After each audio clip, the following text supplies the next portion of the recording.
No, my friend owns this minor league team, the Reno Aces. Yeah. We're going minor league. Yeah. The Reno Aces. Okay. We've got our five-time my friend has the NASCAR Sprint Cup Series champion, Jimmie Johnson, driving the number 48 Lowe's Chevrolet. And, Jimmie, obvious question is, you're five-time champion, and what's it going to take to win the sixth? Well, it's obviously a new year and new set of challenges.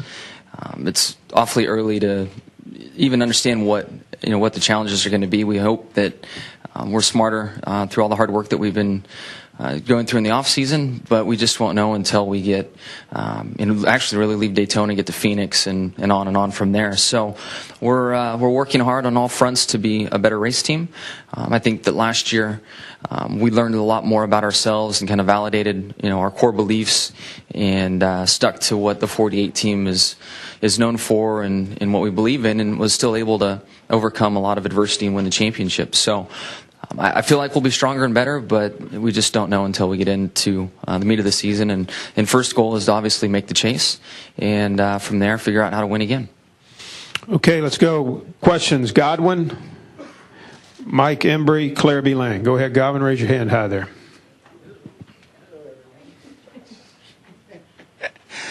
Jimmy, it's good to see you. Godwin Kelly from the News Journal.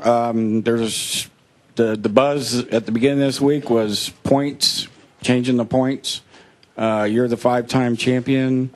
The last time we had the buzz about points, there was a guy won the race, and it wasn't that exciting of a season. You think maybe this could be pointed at you somehow? No, I mean, I guess we don't have an idea of what it's really going to look like. There's a lot of speculation at this point. But in theory, if it is 43 points for the winner on down to 1 for the last place car, in concept, in theory, it's still very similar to what we have now. So I think the premise, the concept is still very similar. Take a while to get used to it. I think it's more of an attempt to make our point system easier to understand. I don't think that it would be a huge change from the thought that I put into it so far. So I don't see it being a big thing. And I know people expect me to react and think, oh, we've got to leave it alone and don't change it. I don't care what chases or what races are in the chase, the format to win the championship. I could care less. I just, because I feel confident that my team will be able to win championships under any set of circumstances. So we'll wait till the announcement when and if it comes and kind of take it from there. I don't believe it's a huge strategy to engage the fans more from an attendance standpoint or a viewership standpoint. I mean, you always hope for that. I think there are in my opinion, other areas to focus on for that. This would give us something to talk about and hopefully simplify the system and make it easier to follow. Let's go Mike Embry, raise your hand, Claire B. Lang, and then David Newton. Mike Embry, speed.com. Jimmie, over here, your left. Way over there, sorry. Denny Hamlin talked about the track being so smooth that there is almost nothing that you can do to the cars to really make a difference, and that there are likely to be bigger packs, drafting packs and so on, because it will bring everybody together. If there's not that much you can work on or not that much you can change, what will you guys be doing here for 3 days? Yeah, I mean, it kind of speak to that point. We didn't participate in the Goodyear tire test for that reason alone. We felt like the 3 days here would be enough time on track to sort out what we had. The rules are such where there are very few areas to work in. We have a lot of freedom at the front of the car to work on it, but with the bumps gone, there's very little driver comfort issues or drivability issues, and you basically try to get the car as low as you can to the track and don't let the splitter drag. So after a handful of runs of doing that, you're kind of out of moves. We can't mess with the back of the car. We don't have body changes that we can make with the templates and the way they are with the cars. So it really shortens up the list of things to try, and our teammates are doing great. We were on the bottom of the board for a while, so I'm not sure we've got everything sorted out on the 48 car just yet. But to have our teammates as fast as they are, we'll at least go home and be able to adjust some things around and get it right. So I think it kind of comes down to driveline, some different angles with drive shafts and rolling resistance and issues like that where the speed is. So we'll just have to get to work there. Go Claire B. Lang, David Newton, Nate Ryan. Go ahead. Claire B. Lang, Sirius NASCAR Radio. Denny Hamlin was in here and said he didn't think about racing during the whole off season, and he promised us that. And Carl Edwards and Martin Truex Jr. talked about how crazy the racing is going to be here. Can you sort of talk to both of those entities? Did you think about racing during the off season, and how crazy will racing be here? Yeah, I mean, it was in my mind at times. There's no doubt that once things slowed down for me, which was around Christmas time, from I'd say Christmas to maybe January 3rd or 4th, I did a very good job of not being connected and got away and spent time with the family.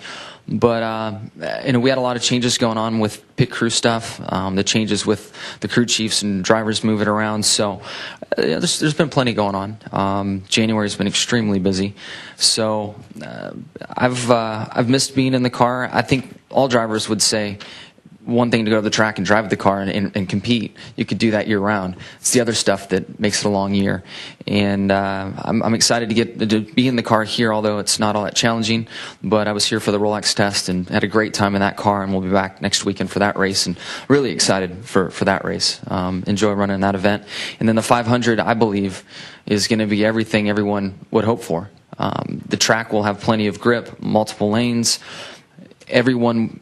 And in my opinion, I mean, yeah, there'll be some guys that probably ride and try to play it smart, but for the Daytona 500, at least in my mind, and I think most drivers look at it the same way, you're willing to make a lot of risky moves and willing to wreck your car. Points don't seem to be a premium yet. We're going to see a very, very action-packed Daytona 500. Let's go David and then Nate Ryan and end with Mark Dakotas. Go ahead. Yeah, Jimmy, David Newton, ESPN.com. Just want to know how the first stages of your relationship with having Dale Jr. in your shop has worked. Have you got him running 10 miles a day with you, your karma rub off or anything like that? Want to go for a run? No. We're, fortunately, all the teammates, all the drivers and crew chiefs have been, over the years, the way Rick has had a vision for Hendrick Motorsports and the way we all communicate. I can't say it's been much different from that standpoint. I mean, we still, when we weren't in the same shop, there's just a lot of communication taking place. In the shop, I guess the biggest thing we've been working on is just the driver's compartment, trying to make sure that with both cars being built in that same shop, that we can use the same dash, seats, things like that and help. And with us, we both seem to like a similar seat angle and placement, which will then allow us to have the dashboards in the same spot. And it's going to simplify in the shop, and we're just kind of working through the final stages of that now.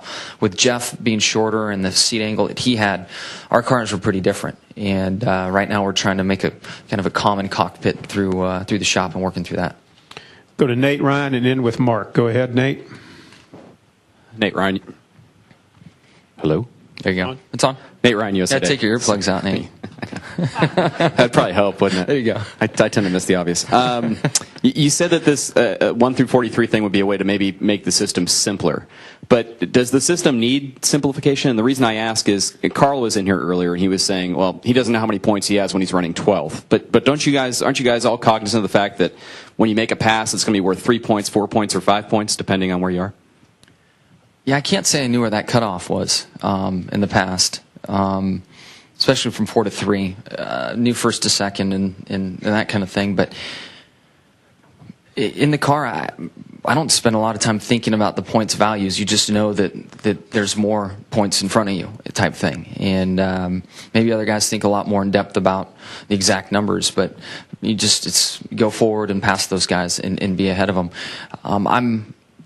I know that we're trying to potentially, this is my opinion, I haven't had anyone in NASCAR tell me this, but it seems to me that we're trying to make the system a little bit more easier to understand.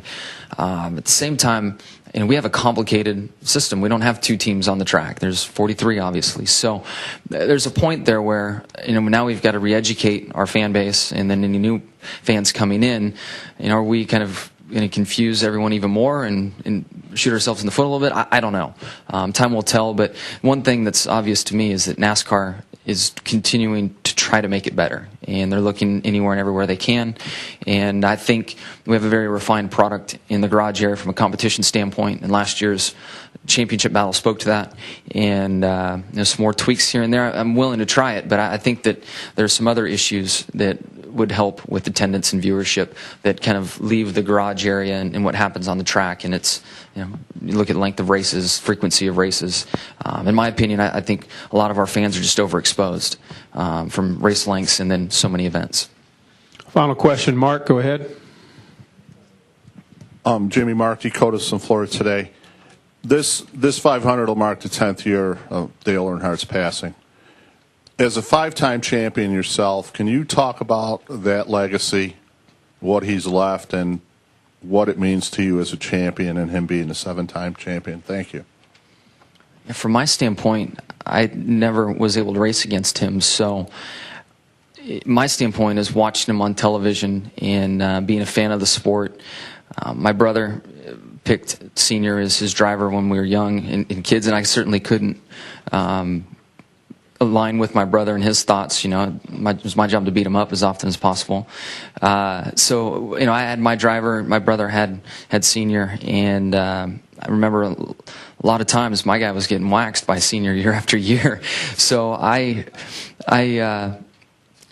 didn't know him as a competitor. I met him a few times in passing, and that's one thing that I really wish I could have experienced was that intimidation factor that he had on and off the track, and being around him and watch him work through the garage area and to help advance the series and work with NASCAR.